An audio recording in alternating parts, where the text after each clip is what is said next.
معزز سامعین، السلام علیکم ورحمۃ اللہ وبرکاتہ۔ آج کا ہمارا موضوع گناہوں کی ندامت اور شرمندگی ہے۔ حضرت مولانا مفتی محمد شفیع رحمۃ اللہ علیہ قرآن کی ایک آیت کے ضمن میں لکھتے ہیں کہ اللہ تعالیٰ کا ارشاد ہے کہ جو گناہ کرے گا اس کو اس کی سزا ملے گی۔ وہ فرماتے ہیں کہ اس کا مفہوم یہ ہے کہ یا تو سزا دنیا میں ملے گی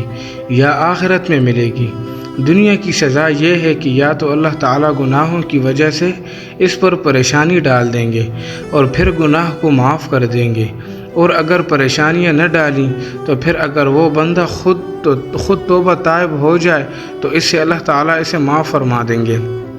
یہ بھی تو ایک قسم کی سزا ہے کہ ایک بندہ اپنے دل میں نادم و شرمندہ ہو جائے اور اللہ تعالیٰ سے معافی مانگتا رہے، تو وہ فرماتے ہیں کہ جس بندے نے بھی گناہ کیا اس کو دو میں سے ایک آگ میں جلنا پڑے گا، یا تو دنیا میں ندامت اور شرمندگی کی آگ میں جلے، اندر ہی اندر کڑن ہو، ندامت ہو، معافی مانگ رہا ہو اور توبہ کر رہا ہو۔ اگر وہ دنیا میں ندامت کی آگ میں جلے گا تو اللہ تعالیٰ آخرت کی آگ سے محفوظ فرما لیں گے، اور اگر دنیا میں نادم شرمندہ نہیں ہوگا تو ان گناہوں کی وجہ سے آخرت کی آگ میں جلنا پڑے گا۔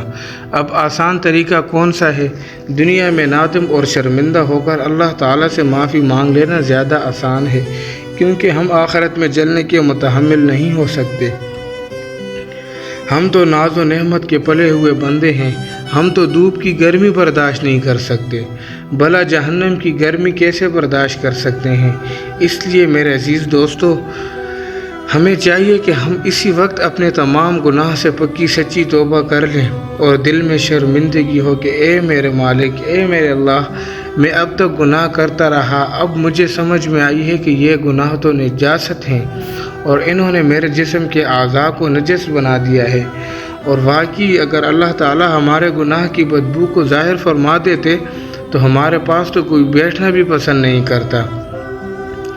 یہ تو پروردگار کی رحمت ہے کہ اس نے پردے ڈال دیے ہیں، اس لیے یہی دعا مانگے کہ رب کریم، جس طرح آپ نے ہماری ظاہری نجاستوں کے اوپر پردے ڈال دیے ہیں، اسی طرح ہماری باطنی نجاستوں پر بھی پردے ڈال دیجیے۔ یاد رکھیں کہ اگر مکھی کے سر کے برابر بھی بندے کی آنکھوں میں سے آنسو اللہ کے خوف کی وجہ سے نکلے گا تو وہ اس بندے کے لیے کبھی نہ کبھی جہنم سے نکلنے کا سبب بن جائے گا۔ جہنم میں ایک جہنمی جل رہا ہوگا، وہ دیکھے گا کہ جنتی آئے گا اور انہوں نے اپنے واقف لوگوں کی سفارشیں کی ہیں اور جہنمیوں کو نکال دیا گیا ہے۔ اس بندے کا کوئی بھی ایسا واقف نہیں ہوگا جو اس کی سفارش کرے، وہ اپنی بے بسی دیکھ کر پریشان ہوگا۔ حدیث میں آیا ہے کہ جب کوئی بھی اس کی سفارش نہیں دیکھ کر پریشان ہوگا، حدیث پاک میں آیا ہے کہ جب کوئی بھی اس کی سفارش نہیں کرے گا تو اس بندے کی پلکوں کا ایک بال اللہ رب العزت کے سامنے فریاد کرے گا اور کہے گا کہ اے اللہ، میں گواہی دیتا ہوں کہ یہ بندہ ایک مرتبہ آپ کی عظمت کو سامنے رکھتے ہوئے اپنے گناہوں کو یاد کر کے رویا تھا، اور اس کی آنکھ سے اتنا چھوٹا سا آنسو نکلا تھا کہ میں اس سے تر ہو گیا تھا، لہٰذا آپ میری گواہی کو قبول کر لیجئے، یہ آپ سے ڈرنے والا بندہ ہے۔ چنانچہ اللہ تعالیٰ فرشتوں سے فرمائیں گے کہ تم اعلان کر دو کہ ہم نے اس بال کی گواہی کو قبول کر کے اس بندے کو جہنم سے بری فرما دیا ہے۔ سبحان اللہ۔ اللہ کے حضور دعا مانگا کریں کہ اے اللہ، ہمیں گناہوں کے موقع سے بھی بچا لیجئے۔